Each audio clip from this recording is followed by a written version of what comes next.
안녕하세요. 저는 이제 반백년을 산 아줌마입니다. 직업은 초등학교 교사예요. 교단에 선 지도 벌써 10년 정도가 넘었습니다. 별의별 가정을 겪어보기도 하면서 우여곡절 많은 생활을 보냈지만 그래도 바르게 크는 아이들을 보면서 뿌듯함과 자랑스러움 하나로 아무리 힘들어도 버텨왔습니다. 그런데 문득 돌아보니 내가 정작 지켜야 했을 것은 바로 나의 가정인데 그 가정 하나 제대로 지키지 못했더라고요. 눈에 넣어도 아프지 않을 딸 자식 마음에 큰 아픔을 준 게 못내 한이 되어 어디 말할 데도 없어 제 마음까지 골마가기에 이렇게라도 말을 해봅니다. 제가 처녀였을 때만 해도 초등학교 교사라고 하면 다들 얼굴도 보지 않고 서로 사돈 맺고 싶어 안달이었습니다.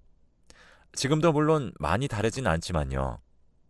그때 당시에는 더 심했었다는 말을 하고 싶어요. 그래서 지금 시댁에서도 저와 결혼하기 위해 온갖 애정 공세를 펼쳤었거든요. 남편 집에 가면 손님이니까 수저도 못 놓게 하시는 모습을 보면서 그때 당시 이렇게까지 며느리를 아껴주는 집은 없을 거라는 생각이 들었고, 남편 또한 가부장적인 그 시대 남성들과 다르게 특별한 날이 아니어도 매일같이 꽃이며 선물이며 사다 주기에 이 사람 놓치면 평생 후회할 것 같다는 생각에 맞선 3개월 만에 냉큼 결혼해버렸습니다. 불행의 시작은 그때부터였어요. 시어머니는 지독한 아들 바보였어요.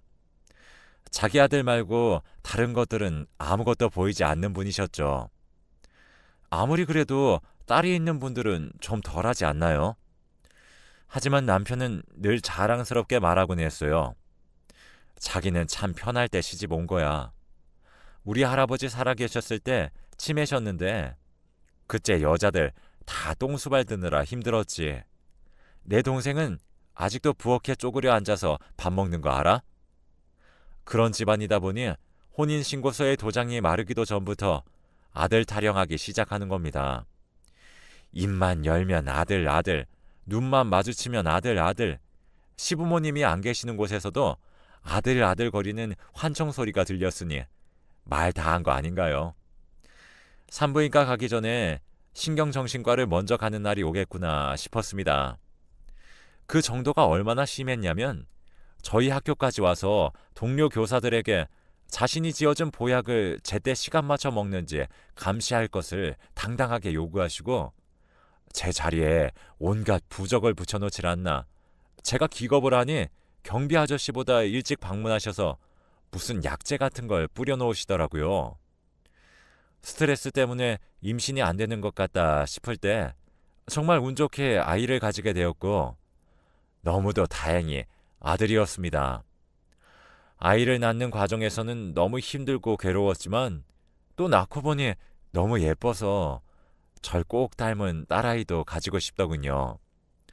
그래서 그걸 남편에게 얘기했더니 다음날 학교 점심시간에 시어머님이 특달같이 달려온 것이 아니겠어요.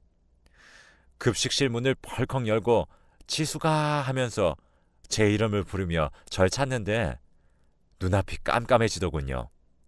모르는 사람이 보면 흡사 제가 사채라도 빌려 쓴 줄 알았을 거예요. 어머니, 무슨 일이세요? 하고 일어서니 달려와서 제 식판을 뒤엎고 제 머리채를 잡고 울면서 소리 지르시는 거예요. 우리 아들이 기가 약해서 집안에 여자가 많으면 안 되는데 네가 드디어 내 아들을 잡아먹으려고 작정한 것 아니냐고 그러는 거예요. 그러면서 무속인한테 받은 쌀이나무 같은 걸 가방에서 꺼내 제 몸을 마구 때리는데 정말 혀 깨물고 죽고 싶었습니다. 하지만 모든 것이 계획처럼 되지 않는다고 저희 부부에게 너무도 어여쁜 딸이 찾아오게 됩니다. 산부인과에서 딸이라는 걸 알려준 그날부터 시어머니의 냉대는 극에 다다랐습니다. 그래도 참을 수 있었어요.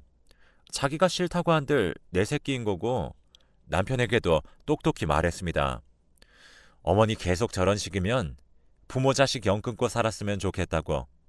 당신이야 일평생을 남자아이가 귀한 집에 자랐기 때문에 어머니가 맞다 생각할지 몰라도 지금 시대가 그렇지 않다.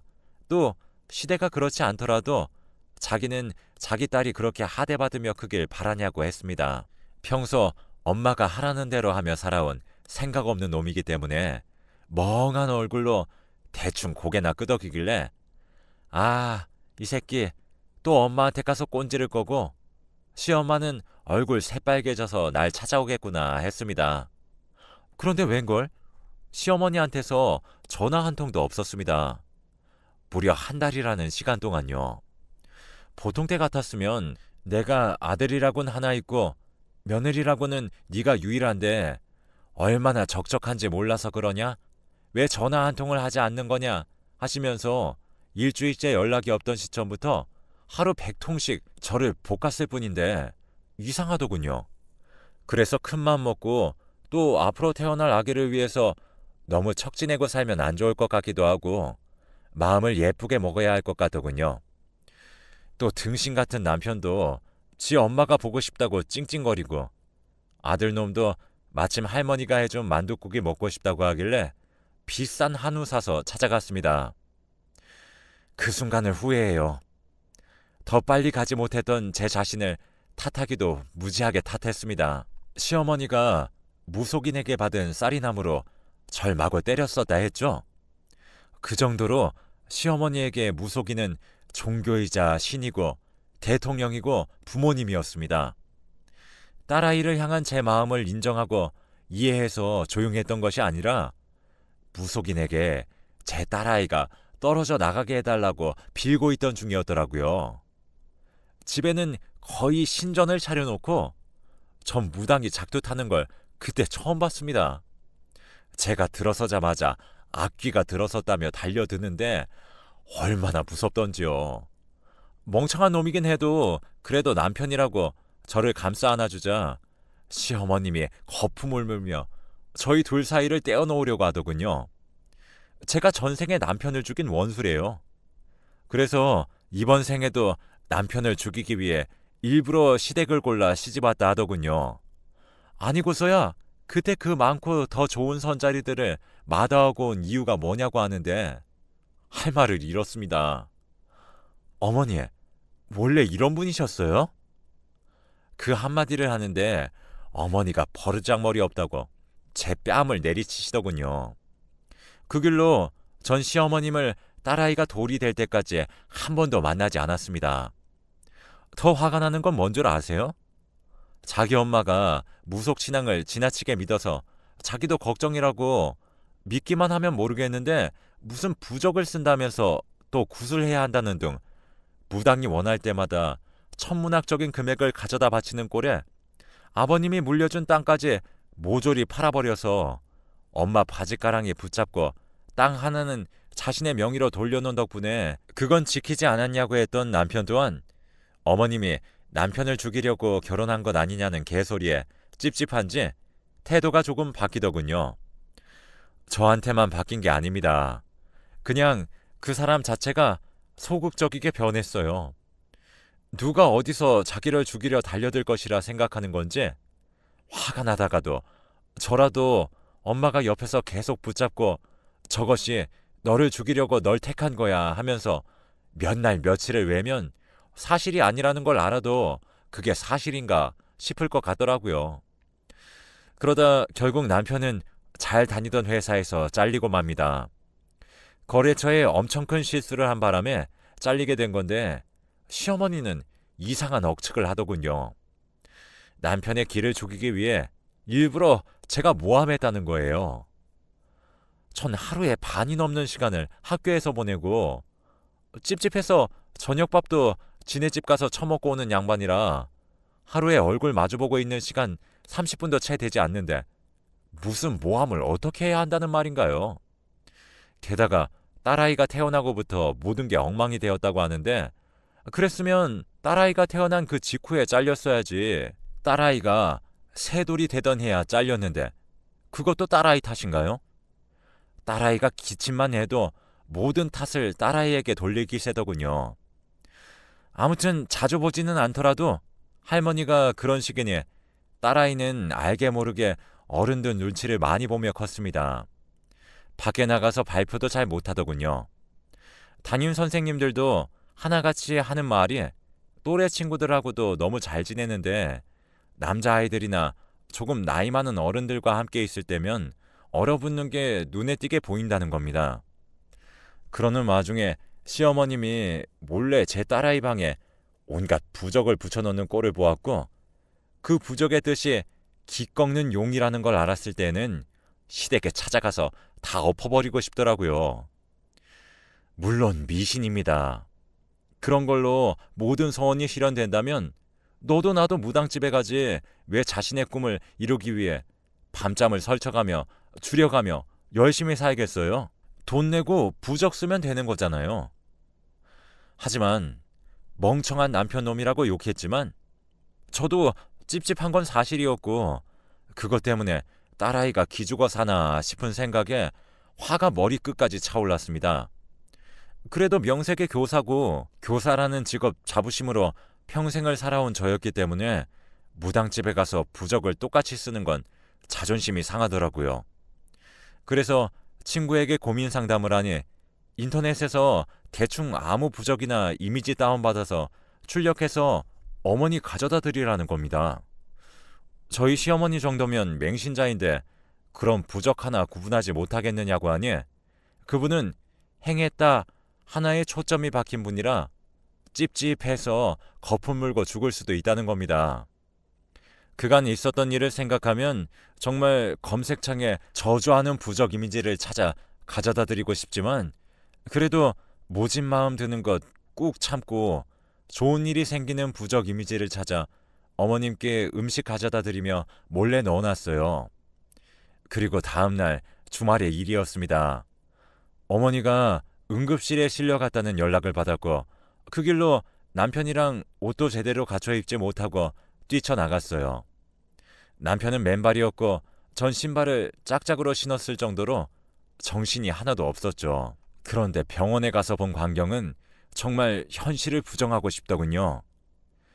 내 며느리년이 나를 저주하는 부적을 집에 가지고 왔는데 몸이 멀쩡하다는 게 말이 되냐? 당장 멀쩡하더라도 5분 후에 즉사할지도 모르는데 왜 검사를 안 해주는 거냐? 내가 아까도 그 부적 보여주지 않았냐? 틀림없이 그년이 나한테 복수한다고 저주의 부적을 써서 가져다 놓은 게 맞다. 그러니 죽기 전에 얼른 검사해주고 치료해주고 입원시켜달라. 아픈 사람만 치료해주는 게 병원이 할 일이 아니라 아플 수도 있는 사람이 아프지 않게 예방해줘야 하는 게 병원의 도리 아니냐. 이 늙은 할머니가 불쌍하지도 않냐고 거품 물고 계시더군요. 의사 선생님과 간호사님 눈에는 흐르지 않았지만 분노의 피눈물이 흐르는 것 같았습니다. 저랑 남편은 허리를 90도로 숙이면서 죄송하다, 저희가 알아서 잘 모시고 가도록 하겠다 했는데 시어머님이 저를 보자마자 손에 잡히는 건 다 집어던지면서 쌍욕을 뱉으시더군요. 그 와중에 멍청한 놈이 저한테 진짜 자기 엄마를 죽일 생각으로 저주의 부적을 쓴 거냐고 묻는데 참지 못하고 어머님이 던진 물건들 그대로 전 남편 놈에게 던졌습니다. 그랬더니 이번엔 귀한 지 아들 얼굴에 흉 생기면 어떡할 거냐고 고함이시더군요.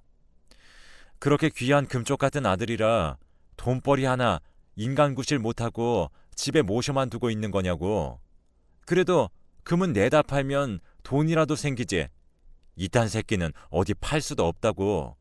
중고거래가는 나올 거라고 생각하시는 거냐고 하니 멍청한 놈도 꼴에 자존심은 있었는지 저런 여자랑은 상대하지 말자면서 서둘러 엄마에게 집에 가자 조르더군요. 지도 쪽팔린 건 아는 거죠. 문제는 쪽팔림도 모르는 시어머니입니다.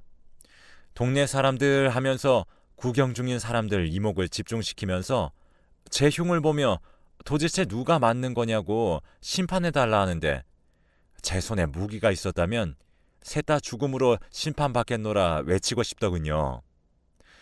아무튼 그날로 남편과 전 별거에 들어섰습니다. 자기 엄마를 죽이려고 한 여자와는 소름 끼쳐서 살 수가 없대요. 제가 너무 고맙다고 눈물이 다 줄줄 흐를 지경이라고 너 마음 바뀌기 전에 당장 법원 가서 이혼 서류 넣고 오자고 했습니다. 그랬더니 시어머님이 한달음에 달려와서 아들은 못 준대요. 그래요.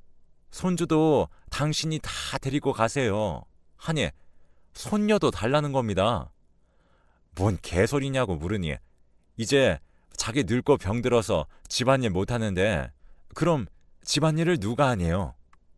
눈 돌아서 다 죽이기 전에 당신 귀한 사내 새끼들만 데리고 나가라고 했습니다. 그랬더니 또 저 썩을 것이 이제야 본색을 드러낸다면서 여자가 저렇게 기가 세니 자기 아들이 길을 못 펴고 산다면서 홀쭉해진 거 보라고 땅을 치며 우는데 부엌에 들어가서 소금 가지고 나와 뿌렸습니다. 남편 놈도 고함을 질렀지만 전 반대로 물었죠. 너 우리 딸아이 태어나고 20kg나 쪘다. 회사 잘리고 집에서 탱자탱자 쳐놀기나 하고 가장 노릇 안 하니 살판 나서 그런 것 아니냐. 그런데 우리 딸아이는 한 번도 다른 사람들한테 보기 좋게 쪘단 말 못 들어보고 늘 왜 그렇게 말랐냐는 말밖에 못 들어봤다. 고기라도 한 점 들라치면 니네 엄마가 남자들 음식에 손댄다고 면박 주지 않았냐. 그런 와중에도 니네 엄마는 네가 불쌍하고 안타깝다고만 하는데 너도 사람이라면 네 딸을 보고 네 엄마 말을 되새겨봐라.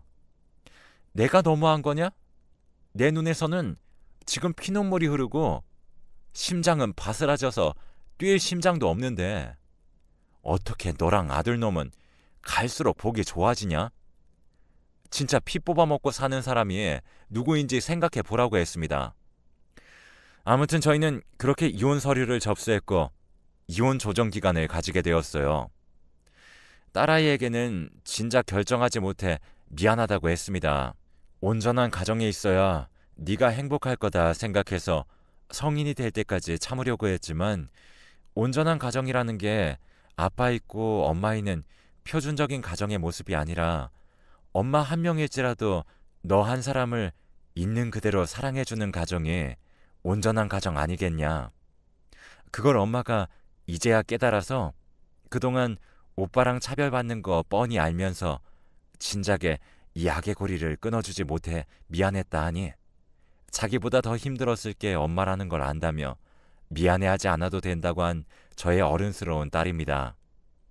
삐뚤어질 법도 한데 얼마나 어른스러운지 저를 오히려 다독여 주더군요.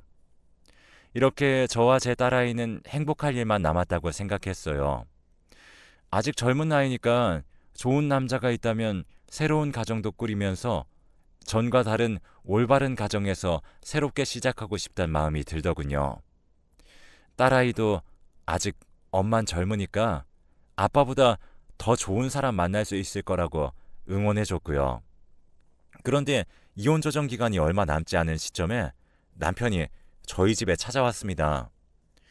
너무 보고 싶고 지난 날을 후회한다면서 무릎 꿇고 빌더군요. 한 번만 자기를 용서해주면 안 되겠냐고 사정사정을 하는 겁니다. 제 마음은 이미 돌아섰기 때문에 마음이 흔들리지 않았죠. 5분 후에는 경찰 부를 테니 알아서 돌아가라고 했습니다. 경찰 이야기에 쫄았는지 바로 일어나서 가길래 얼른 현관 비밀번호를 바꿔버렸죠. 그런데 그래도 아빠라고 딸아이가 현관 비밀번호를 알려주었나 봐요. 저녁상을 차려놓고 집안일을 해놓고 몰래 자기 짐을 하나둘씩 가져다 놓는 걸 보고 진짜 사람 미치는 거 보고 싶냐고 소리를 질렀습니다. 그래도 말귀를 못 알아듣길래 경찰에 주거 무단 침입으로 신고했고요. 그런 소동을 몇 번을 겪으면서 마음 한쪽이 불안했습니다. 시어머님이 절대 잠잠히 계실 분이 아니잖아요. 학교로 찾아오는 건 아닌지, 제 학교가 아니라면 아이 학교에 가서 행패를 부리는 건 아닌지, 제가 아이 옆에 붙어 24시간을 감시할 수도 없는 노릇이니 얼마나 답답했는지 모릅니다. 아이는 그냥 무조건 별일 없다고만 하고요. 얼굴은 전혀 그렇지 않은데 그래서 하루는 날 잡아서 아이를 몰래 미행했습니다. 미행했더니 이게 웬일입니까? 학교가 끝나자마자 학원으로 가야 하는 아이가 시댁으로 들어가는 거예요. 학원에 전화하니 할머니가 찾아와서 수업을 중단한다 말하셨고 수업료도 다 환불받아 가셨대요. 카드 결제한 건이라 무조건 카드 취소를 하셔야 한다고 안내해도 애 엄마한테 전화하면 다 엎어버릴 테니까 당장 현금으로 달라고 해 현금으로 받아갔대요. 그렇게 한 지가 딱 저희 이혼 조정 기간이었습니다. 제가 드는 생각은 딱 하나였어요. 딸아이를 마치 덤인 것 마냥 달라고 했었잖아요. 자기가 힘들어 집안일을 할 수 없으니 딸아이를 시키겠다고요. 딱 그 꼴이겠구나 싶어서 피가 정말 거꾸로 솟는 것 같더라고요. 그래서 전 바로 경찰서에 신고했습니다. 이혼 조정 기간에 있는 시댁에서 저희 딸아이를 인질로 납치한 것 같다고요.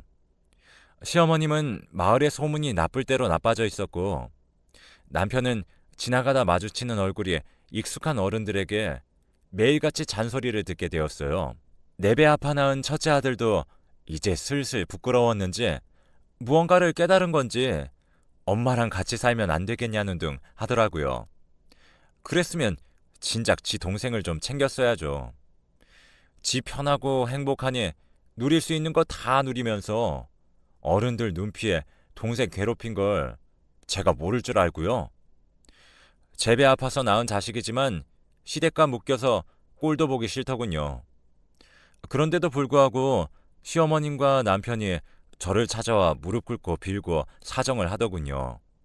제발 한 번만 자기들을 봐주면 안 되겠느냐고요. 제가 업고 보니 제 탓이 아니라 다 자기들이 부족한 탓에 일이 꼬였던 것을 그래도 자기 아들이고 자기 배 아파서 낳은 새끼인지라 탓하기 싫어서 그랬다고.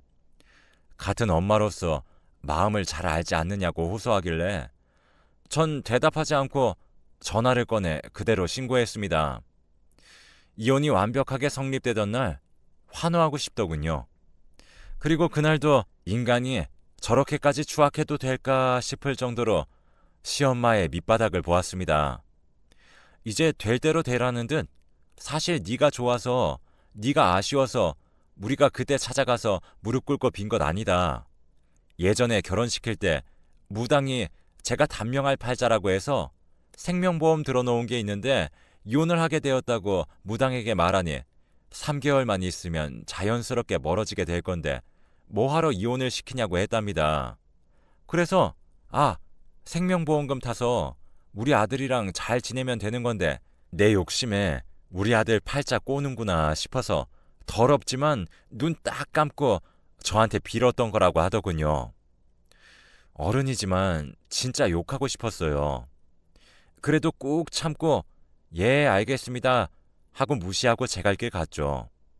그런데 무당이 용하긴 용했나 봐요. 무당이 말했던 3개월이 되던 때 시댁 식구들끼리 여행을 갔다 돌아오는 길에 운명을 달리했더군요.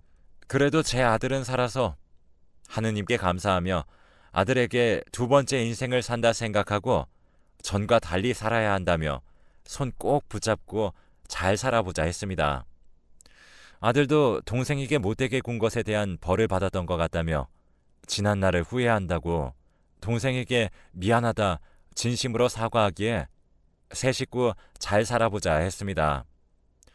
그렇게 저를 괴롭혔던 시부모님과 남편이었지만 그렇게 운명을 달리했다고 하니 마음이 참 이상하더군요. 그러면서 사람이 참 못된 게 꼴 좋다는 생각도 하곤 했습니다. 그래도 지금부터라도 저희 세 식구 다른 가정 못지않게 잘 지낼 수 있도록 많은 분들이 응원해 주었으면 좋겠어요. 창피해서 친구들한테 세세히 말하지 못했던 것들을 이렇게나마 풀어보니 후련합니다.